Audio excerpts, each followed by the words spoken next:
So, to talk a little bit on USARK, we Yes. we're Massachusetts boys. Originally, yes. Yeah, so we watched our home state go from having some pretty strict regulations to actually kind of loosening up a little bit on some of those regulations, which is something that we don't see very often in Mhm. today's world. Um, and a lot of that had to do with the relationship that was established between like the New England Herpetological Society and Mass Fish and Wildlife, and really having that relationship. But uh, as we've seen regulations pop up consistently for so many years now, what what do you think the value is in USARK in today's world? I think that the value in USARK is like immeasurable because USARK is the thing that is letting people know when legislation is coming down the pipeline. How many people know what is going on locally in their legislation? Like, if we're being honest, how Mhm. many people pay attention to everything that's going on locally to them legislation wise? There's so many other things going on in our lives today. We've got bills, we got work, we got a social life. We're trying to balance all of these things, and it's so easy for things to fall through the cracks and to miss something.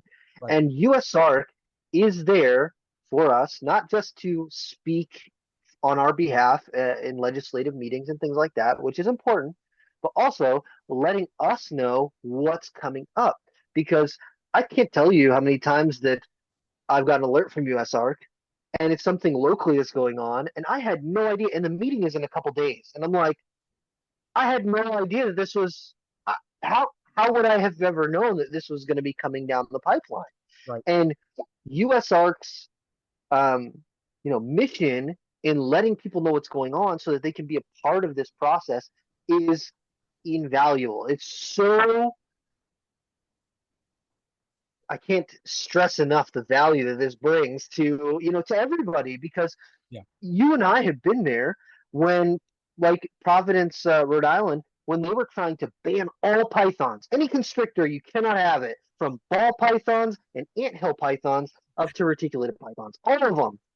And USR posted a thing. We go, oh, shoot, we got to get in there. We got to show up in numbers. We spread the word through our herp society and to the people we know locally. And we showed up in numbers to that meeting. And the people who were hosting the meeting were like, why are all these people here? There's usually like two or three people that show up to these meetings. Why is there 40 people here? What are you here for? Oh, the Python band. What are you here for? The constrictor band. What are you here for? Snakes. How many of you out there are here because of this snake issue? And 40 hands go up and they go, oh man, we're going to have to listen to a lot of people talk right now. And then they go back into the room. They deliberate for a moment, come back out and go, hey guys, never mind, that's not happening. And then that's it. It shut down right there. Yeah. No big meeting. We didn't have to talk. But just the fact that we were able to show up because we were notified by USR, we made change. And that is the world that we live in. The people who speak up and are the loudest are the people who get heard. And sometimes you just got to show up. You don't even need to speak. You just have to show up. You just have to be there. And I know that you've sat in on a lot of states' legislative meetings, and I'm trying to think of how many of states I've sat in on.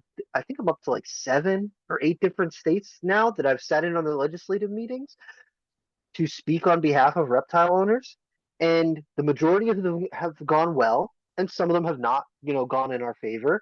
Mhm. And that has to do with a bunch of other issues. People who are in charge who have already made up their mind, and they're hosting this meeting as a formality and they don't really care what we're going to say. And some of those meetings we go into knowing that that's kind of how it's going to play out. Right. But we still show up. We go on the record to state our grievances and to state where we're at and how even a lot of times when we show up to these meetings, we're not saying, hey, you have to take our way of doing this and that's it. What we're saying is, hey, work with us. We want to work with you to come up with something that works for both of us. Hmm. Right. And I Absolutely. think that USARK is really great about doing that, about having a balanced look, trying to make things as fair as possible, to everybody involved, to the person who has a leopard gecko, the kid who's got a leopard gecko in their house, who knows nothing about keeping, reptiles beside the little care sheet that they got, to the people who are breeding some of the rarest snakes on the planet and some of the rarest lizards and the rarest turtles on the planet. You know, they're trying to be fair for all of those people, not just the higher end people, not just the people who keep giant snakes. They're trying to do right by everybody. And so that's why I always encourage people join USARK, start a membership, even if you just do the $5 donation one.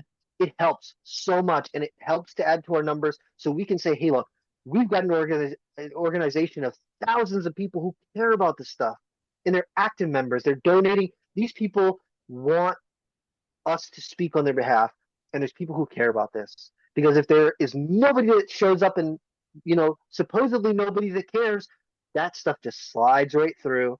They just make it law because nobody spoke up. And so USARK is trying to share that knowledge, share that alert to let people know this is how you can make your voice heard. And in today's economy of attention and hearing what's going on, making your voice heard, that is so valuable. And I don't think that people realize how valuable that is. Absolutely. I couldn't agree more, man. And we've been around long enough to see it. It's funny. I was just wearing my vintage USARK shirt the other day. That's how you know we've been around for a while. But no, I really I couldn't agree more, man. Like we do see it time and time again. We're just showing up. Simply just showing up makes all the difference. So, Rob, thank you so much for your time and hanging out.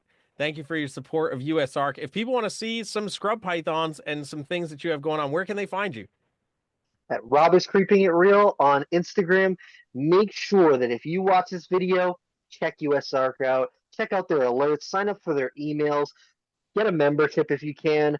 It'll help keep you informed and in the loop of what's going on legislatively in your area and around the country. This is the best way for us to make real change in the world that we live in. Make sure you support USARK. Heck yeah. Thanks, Rob.